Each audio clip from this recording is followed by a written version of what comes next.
Mama.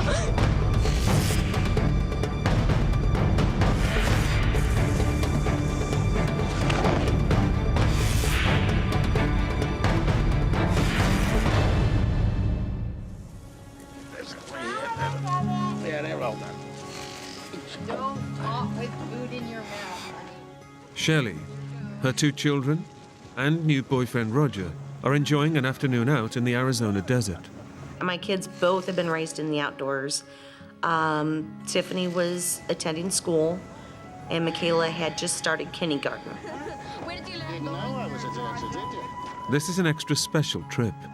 Shelly's boyfriend Roger has just moved in and wants to make sure everything runs smoothly. What helped the relationship is because the girls really liked Roger. Get that face up. He was always very, very kind to me. Hang on, let me get you a Okay, nap. rub it. Tiffany, at 9 years old, was always reaching for a father figure. I was like, okay, I guess we're gonna try to make this work because the kids really like you. You seem like a good dad. There you go. More. Oh, boy, oh, boy. Okay, that's it. Rub it. The girls are my life, and they have always been my life. And I would do anything for them. It's a good break to get out in the desert, and it's close enough. You can grab a couple packs of hot dogs and some buns, and we're good to go. The family have driven from their home 40 miles away. Okay. For Roger, it's new territory. But Shelly has been coming to this area since she was a child. Coming from a family that didn't have a lot of money, the entertainment that we would do as a family is go out in the desert. The Arizona desert is a vast wilderness, covering 120,000 square miles. It's known as one of the world's harshest environments. But for Shelly and the kids, aged 9 and 5, it's a perfect place to take part in one of their favorite activities. It's always fun. Every time we go out, it's fun. Shelly is curious to know how her new boyfriend will get on.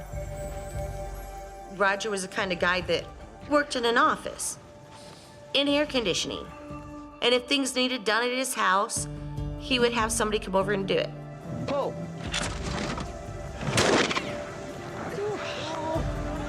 That's my first try. We were just having a good time. Everything was great.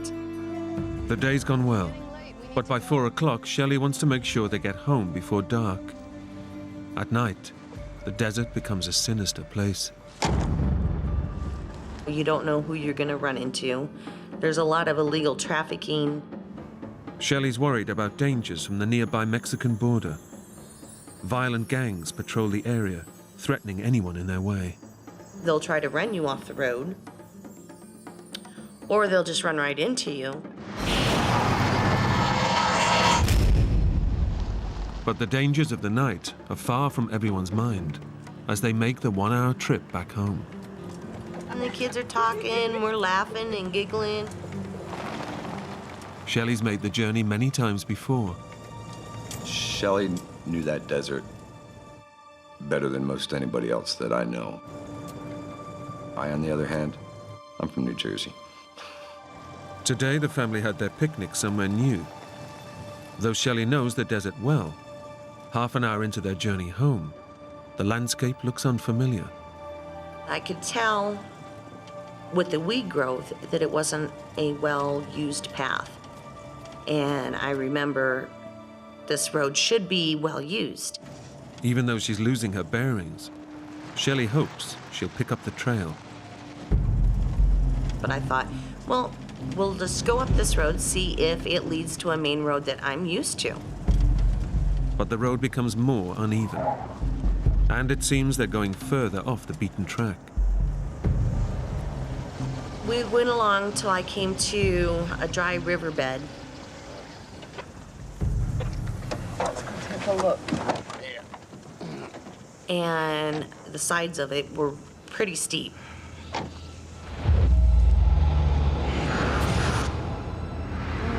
I don't think we can make it. Being in a two-wheel drive truck, your only traction is your back tires. I says, oh, I'll drive. I'll get us through there. We'll be out of here in no time.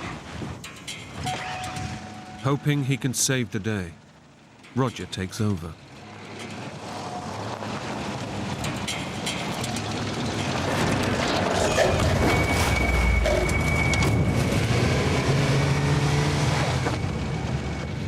The bumper got hung up on the downside, leaving the rear wheels off the ground spinning like this.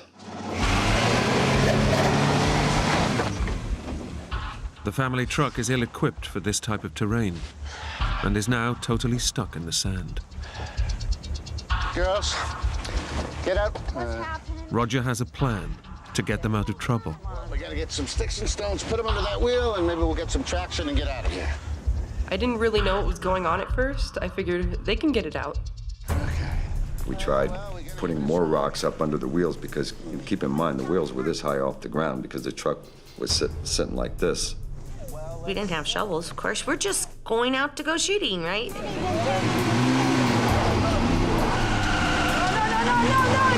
stop. It's just smoking. It's gonna catch fire. No matter what we did, we just couldn't get enough weight on those wheels. Okay, I'll call for help. The cell phone that we had, the battery was dead. There was no charger in the truck. I should have just stuck to my decision and says, no, we're gonna turn around here. We're not even gonna try this. I'd gotten an earful more in that first hour than most people would generally get in a year of being newlyweds. I'm sorry. We had enough provisions on that particular day for one day. With the vehicle stuck and with no way of contacting anyone, Roger knows there's only one option. We're gonna have to stay the night. Shelly knows just how dire their situation has become. From the time the sun sets to the time that sun rises is very dangerous. I only had one thing on my mind, and that was to get my girls out of that desert.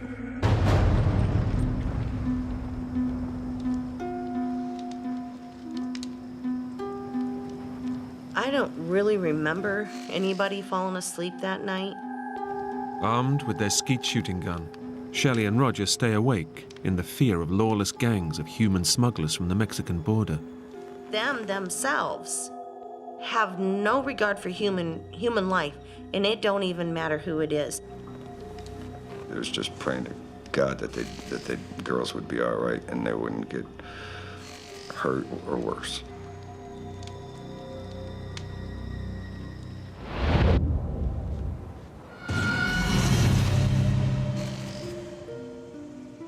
Relieved when the morning arrives without incident, everyone tackles the day with renewed energy. We're encouraged, we're kind of energized to say, by gosh, we can do this. We really thought daylight would help us so that we could see exactly what kind of situation we were in.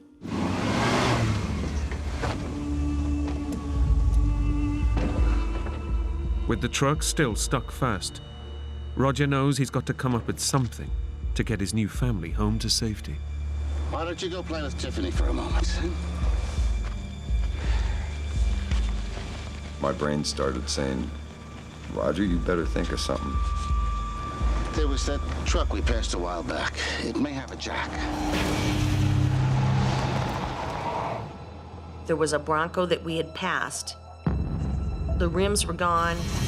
So we decided, well, let's at least try to get to that Bronco, see if it's got a jack in it, and then we can get started again. It's going to be a 4-mile hike back to the Bronco.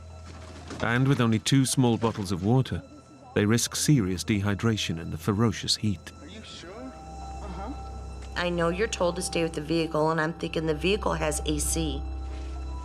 But if we sit there at the vehicle, we're going to be there for days. That road's untraveled.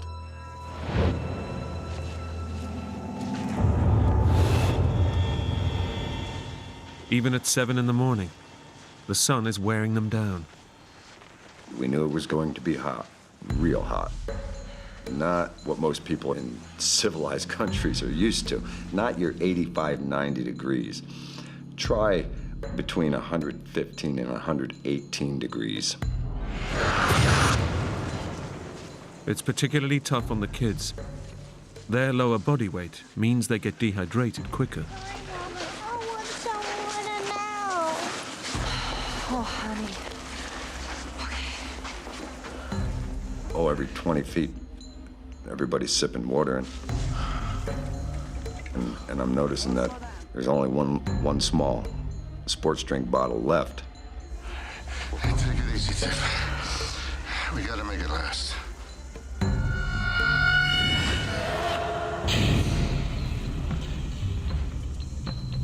Tiffany, was already done had enough.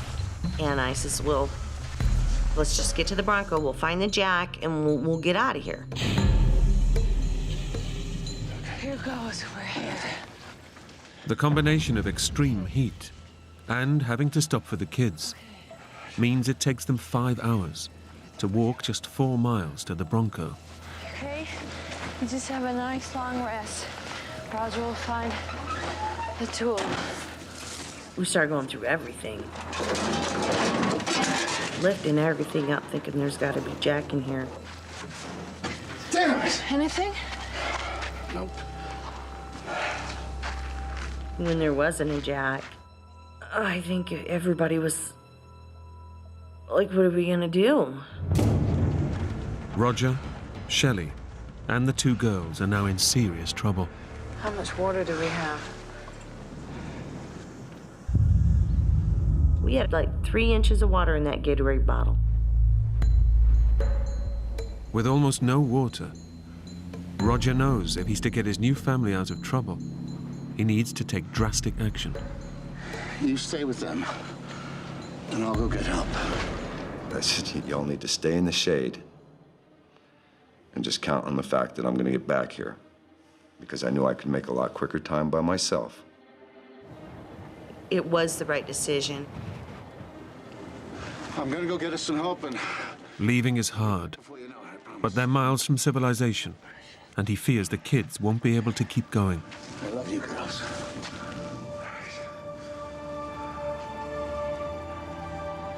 Probably the toughest thing that I've ever done in my whole life. I'll be back before you know it. All right? Give everybody a kiss, and I started on a slow jog, actually. He was feeling very guilty. I mean, when he walked away from us, he almost was running. And I'm thinking, you can't do this in the heat.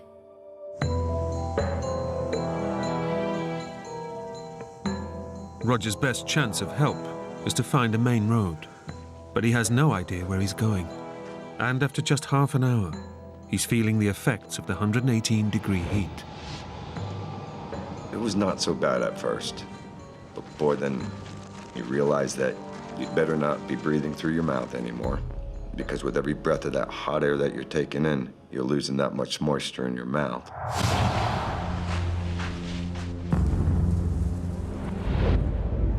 Roger has been following the only path in the vast wilderness of the desert.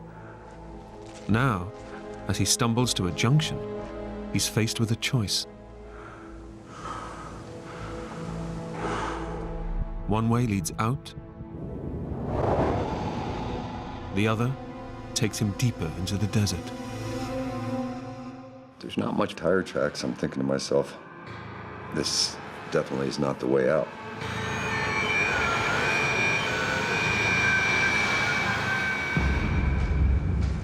Roger chooses the path with more tracks. With Shelly and the girls depending on him, he can only pray he's made the right decision.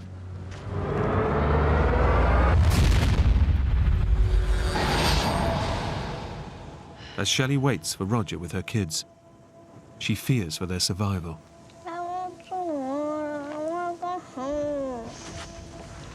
We were all really getting weak. You have no water. A helpless and almost a hopeless situation.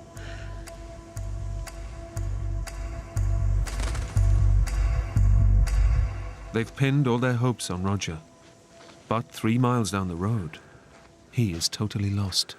I slowed down for a second, and I looked at the enormity of that desert. With the sun just blaring down, ruthless on your face. With no point of reference in the endless terrain, Roger must do everything he can to keep his bearings. My thought process is that as I find my way out, I darn well better be able to find my way back.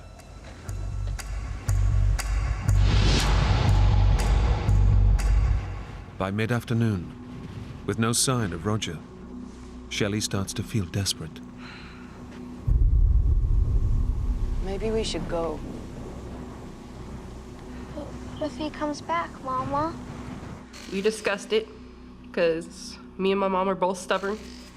I said to the girls, if he dies, if we sit right here, we'll never get help. We have got to walk. Leaving seemed the best choice. But with the sun beating down and 2 children in tow, Shelly soon feels the strain.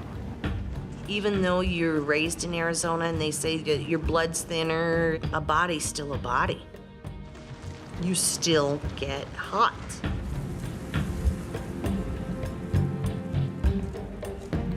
It's kind of like standing next to a fire, but the fire's above your head, and you can feel yourself being burned. And you're running out of complete energy. There's no more energy left. Determined to find help before night falls, Roger has now been walking for 8 hours. The grinding heat and the lack of water is one heck of a combination. You're suffering some serious amount of sunstroke. In these conditions, the average person needs 2 pints of water per hour. But Roger's had none all day. Out of nowhere, he sees something that could save him. I thought there must be something. A cattle trough in the distance could be his lifeline.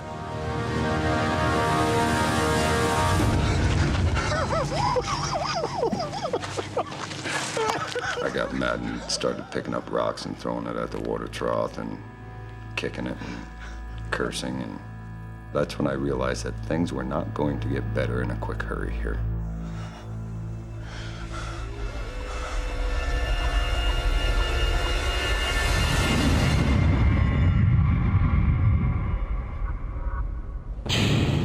Hours after setting off, Shelly and the kids find it hard to cover any distance in the suffocating heat.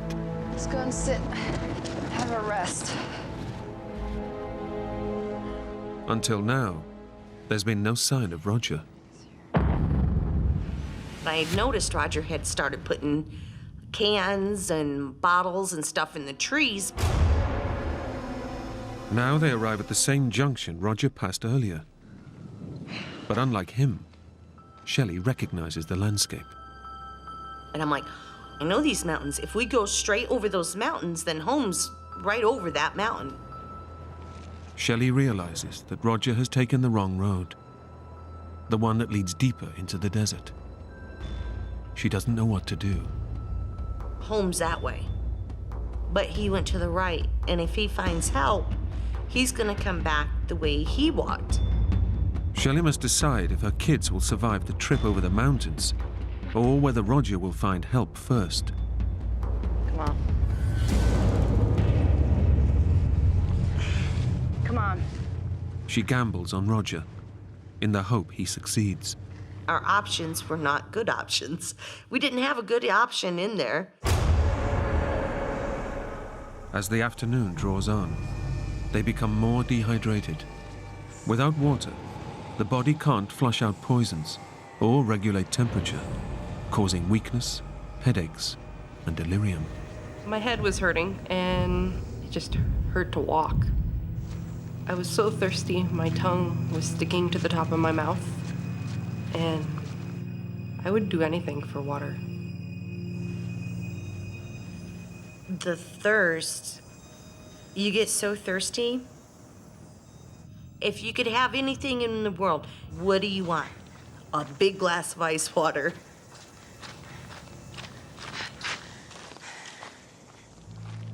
At last, they see something in the barren landscape that could help them. They come across the dumped belongings of illegal immigrants. Find some water. When the illegals get picked up, they have to leave everything they have so they fit more in the truck, I guess. So we're looking and looking for water jugs and every backpack.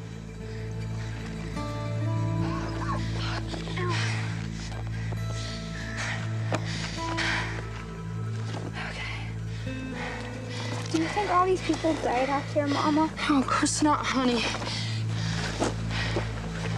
Do you think we're gonna die out here, Mom? In my mind, I'm thinking, I don't think we're gonna make it. But at the same time, you can't express that to your kids.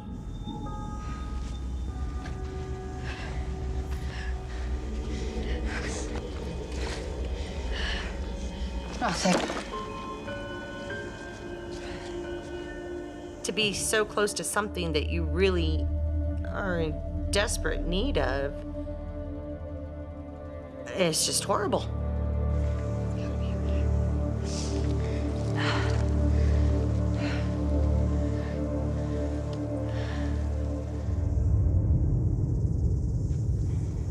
Though exhausted, they keep walking. But their thirst is becoming unbearable. There must be some water in there. There must.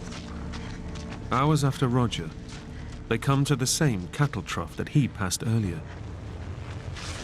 Nothing.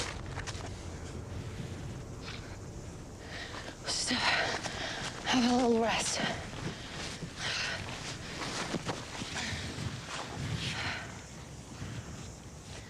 I remember my top lip was stuck to my teeth and it kept driving me crazy, so I'd lick my lips.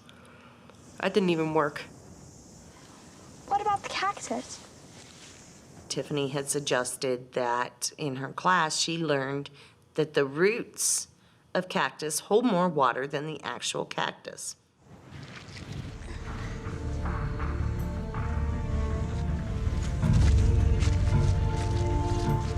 I can feel some moisture.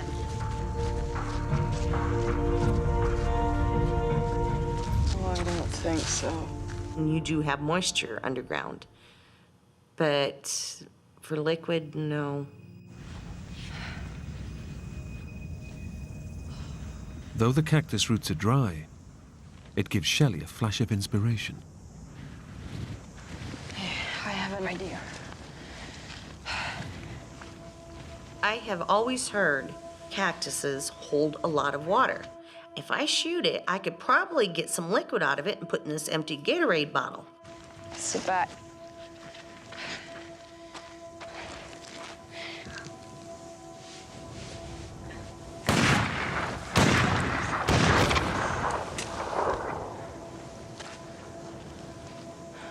There's no water. It's almost like a sawdust, like fine wood chips inside it. That's it. There is no liquid whatsoever. Desperation sets in as they face a night in the desert without water. That was it. We were done.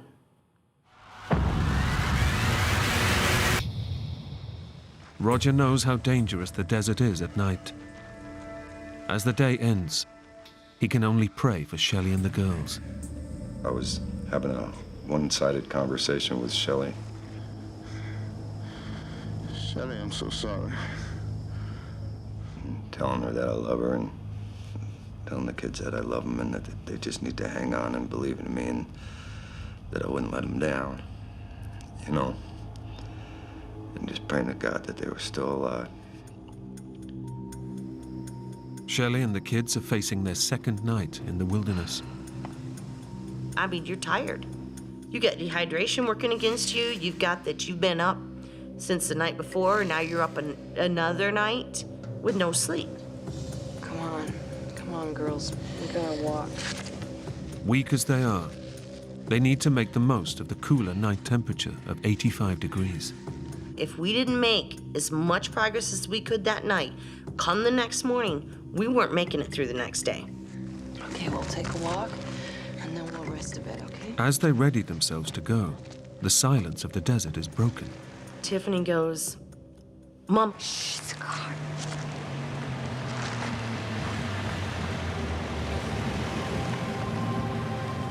In their relief, they forget all about the dangers of the desert. I'm like, oh, thank God. We got help. We got help.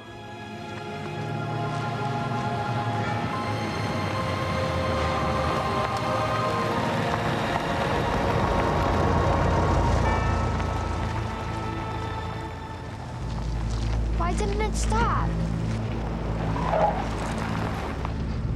Shelly feels uneasy, and more so when the car turns and faces them. You could hear the engine just make the noise of when somebody has pushed the accelerator to the floor. It dawns on Shelly that far from rescue, the driver is a member of one of the notorious gangs of human smugglers from the Mexican border. Run! Tip, grab Michaela!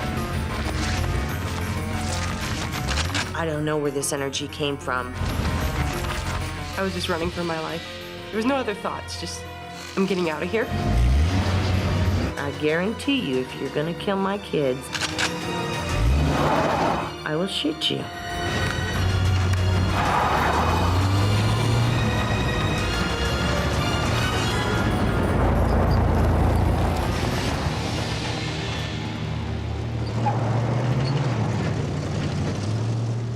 Shelly's bravado pays off, and at the last moment, the driver veers away.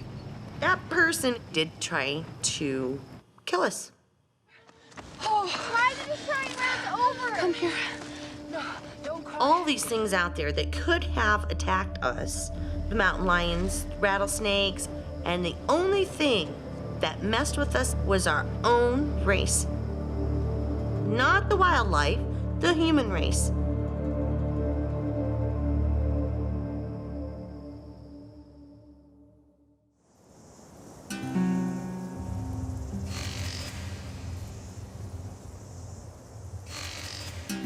Morning brings a return of the relentless heat, and with it, their chances of getting out alive decrease.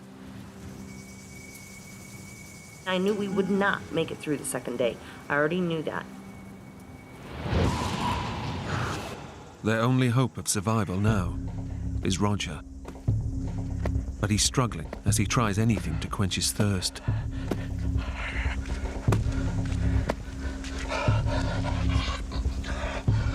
When I first put the pieces of cactus in my mouth, that was great for a second.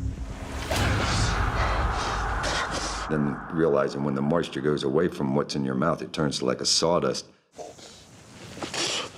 Though disgusting, the cactus has given him a few tiny drops of moisture. That one cactus saved my butt.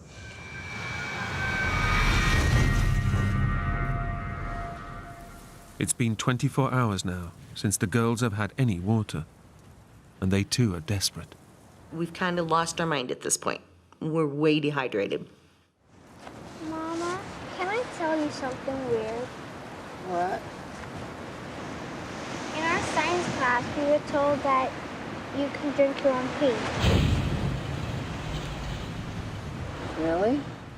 And I said, oh, that can't be good. Mommy, I just have to have something. I am so thirsty. I'm like, oh my goodness. Okay, well, we are so thirsty.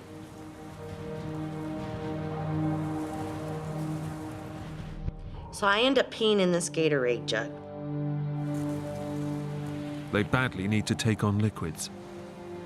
In these conditions, you can lose up to 10% of your body weight through fluid loss. More than that can be fatal.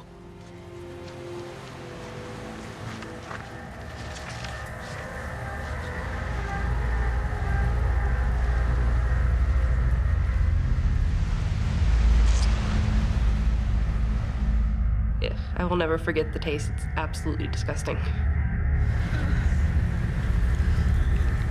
And I'm like, okay, I gotta just do it. I gotta do it.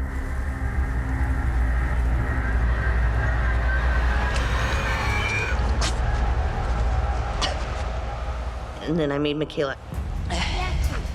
Drink it. Just wet your mouth. It's just so sickening. You can never, ever even imagine to bring yourself to do that.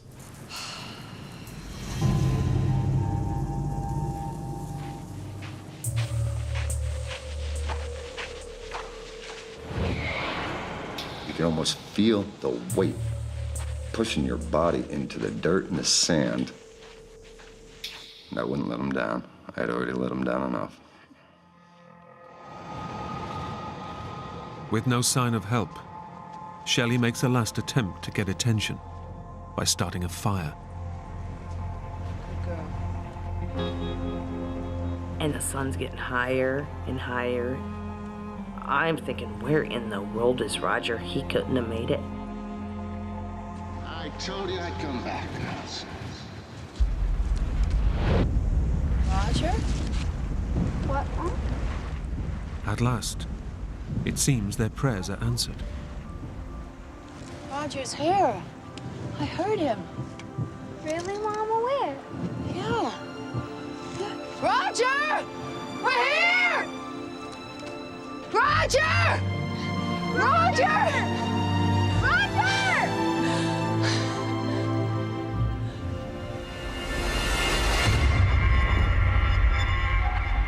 He ain't close to us at all. But your mind takes a vacation. Can you hear him?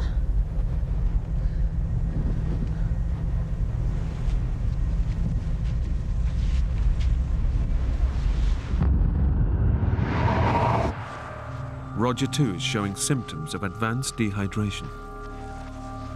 Lack of water stops vital impulses being sent to the brain and causes blurred vision. Now his body is giving up. There comes a point, and this is when you really know you're in trouble. You stop sweating. Because now there's no moisture left in your body to get out of your pores. But however tough it is, the thought of Shelly and the kids drives him on. You think about your family. You can't give up.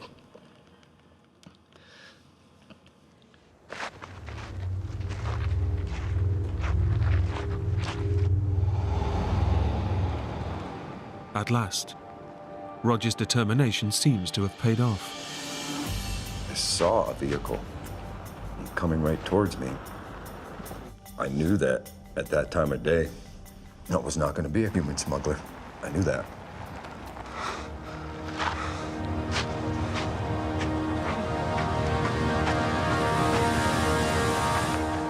I thought everything was going to be okay then. Finally, Roger thinks he's found the help that's going to save his family. Thank God. I'm thirsty. My girls need help. I hardly talk because there's no moisture, and I'm saying I need help. Please. Agua. Agua. What was that, amigo? The girls are... I think we got ourselves a genuine legal. No. Ain't that right, amigo? No. Please, I'm thirsty. Thirsty. Thirsty? Yes. You want a drink? Please. Oh, here we go.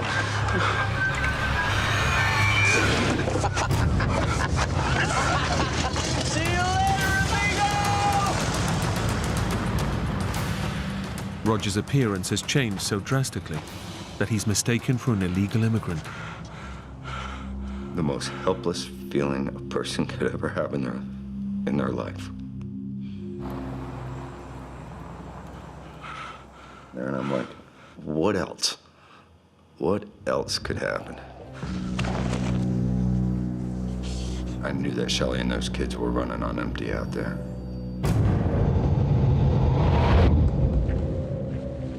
Now well into their third day, the girls' chances of surviving get less with every step they take. I kept thinking, I wonder if Roger's made it. Has he passed on? Do I need to keep walking? Mama, I can't go on no more. After 2 days without water, the effects of dehydration are causing the children's small bodies to shut down.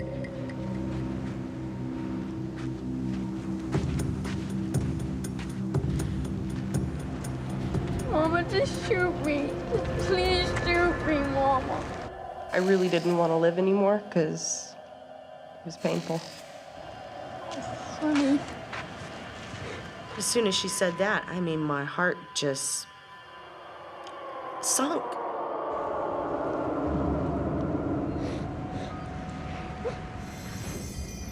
Come on, my sweetie. We'll do it together. Just one foot after another, okay, honey? She just keep pushing us forward. I knew I had to keep going. I can't lose these kids. I brought them here on Earth. I can't give up.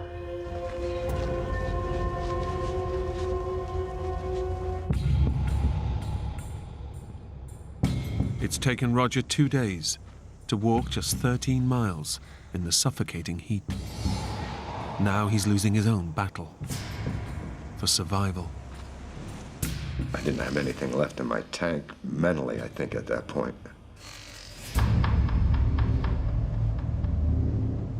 I couldn't feel any pain or anything anymore. Everything was just starting to get like a hot numbness.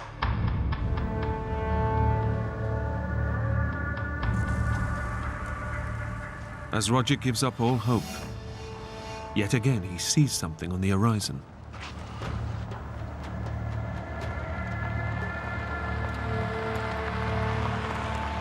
That truck came right up the same exact path that the prior one had come, right at me.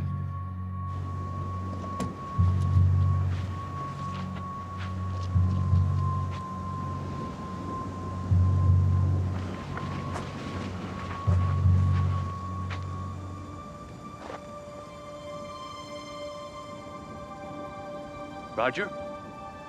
He'd recognize me because he's calling me by my first name right away.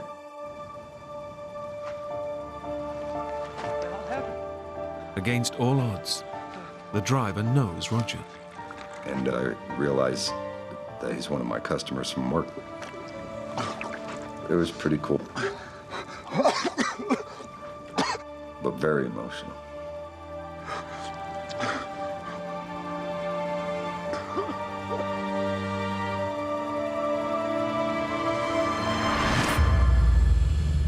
Roger is safe. But a few miles away, the girls can't go on anymore. With no shade, all that Shelly can do is bury her kids in the sand to cool them down. I crawled to her on my stomach, and I'm so weak, and I just start putting dirt on her, and I could never get her covered. She's crying for help, and I can't help her. It's a last desperate attempt to protect them from the heat. But deep down, Shelly knows it's too late. Between the cries out for help and the wanting to be dead, you never will forget.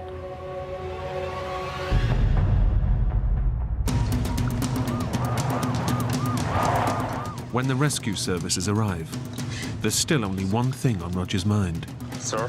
The girls and their mother. He says, we're gonna take you to the hospital. I said, your ass, you're taking me to a damn hospital. I said, I'm getting my family. They're out there. We gotta girls, save sir? them. The girls. I can show you where they are. Girls. We gotta find them.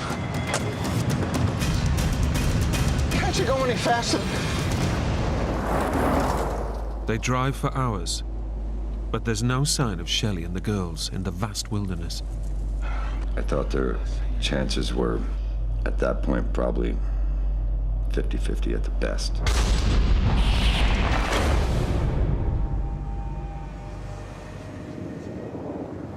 Out of nowhere, there's the sound of a car. Did you hear that?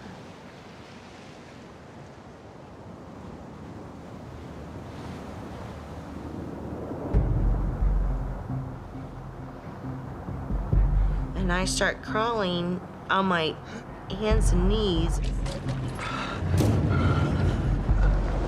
Please, please, please, please. With as dry of a mouth as I have, you're dehydrated, you're weak, and yelling for all you're worth. Please! Where?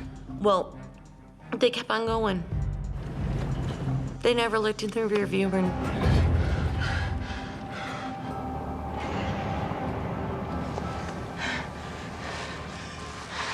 I was just so dehydrated, I could barely move myself. I didn't cover myself. I just laid there on the dirt. They're definitely looking for us. And they're gonna come back. We just gotta hang in there. And there was silence. It's like the bell has rung. This is your last day.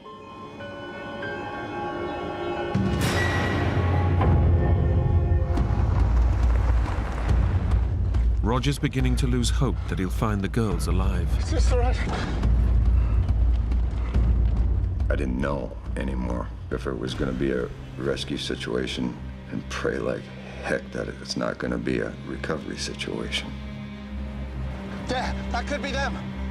At last, the smoke of a fire gives Roger hope that the girls may still be alive.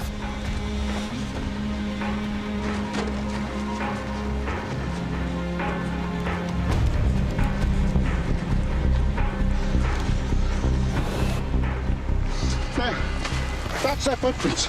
I recognize them. Clear as day, I could tell that they were from the girls because Tiffany and Michaela were wearing these sandals that had little circles for their tread. So now I'm really encouraged. A full rescue team is mobilized, but they're almost out of time.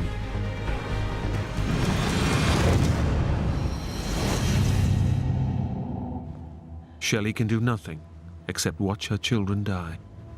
And watching them dehydrate, that's memories, that's images that you never forget.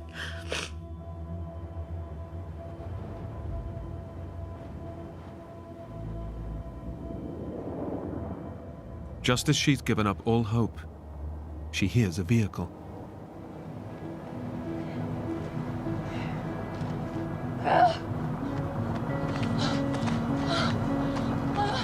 So I came up, and that's when I seen that it was the ranger.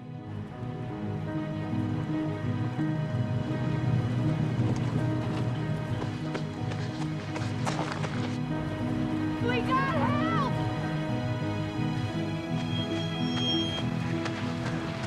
So it was right there on the cusp of life and death when we actually did get the help.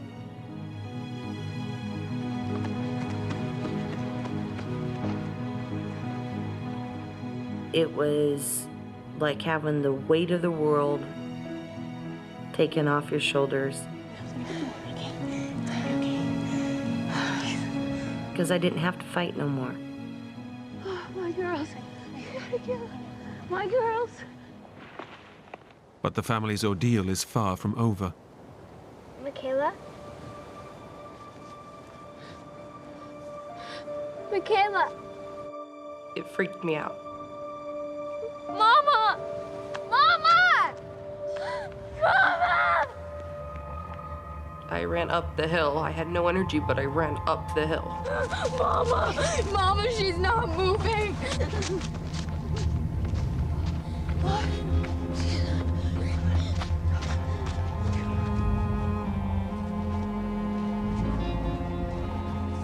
I thought, well, in the midst of trying to find somebody to help us, she'd passed away. You go from so excited, we're saved, and then thinking, I didn't do it in time.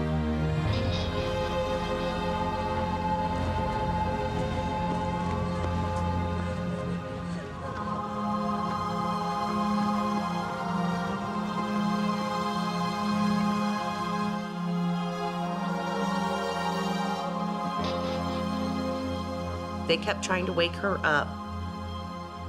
They could not wake her at all. The trauma has been too much for 5-year-old Michaela, and her kidneys have stopped working. Not something that you want to see your kids go through, let alone be the cause of. They had the chaplain come in and pray with us, and I'm thinking, the only time I've ever heard a chaplain coming in, somebody's in the hospital, is when you're gonna lose that person. I didn't want to lose my sister. She's very important to me.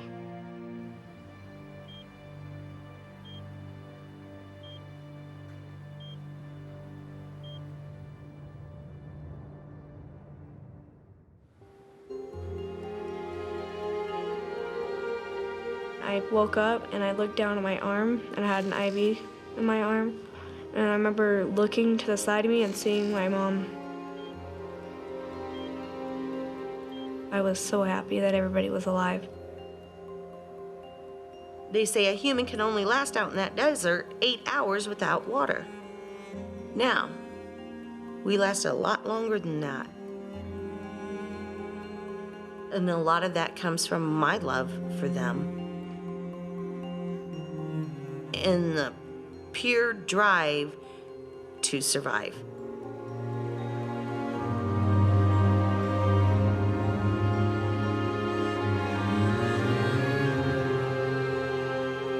Michaela left hospital after a week and made a full recovery. Roger and Shelly got married a year later and are still together.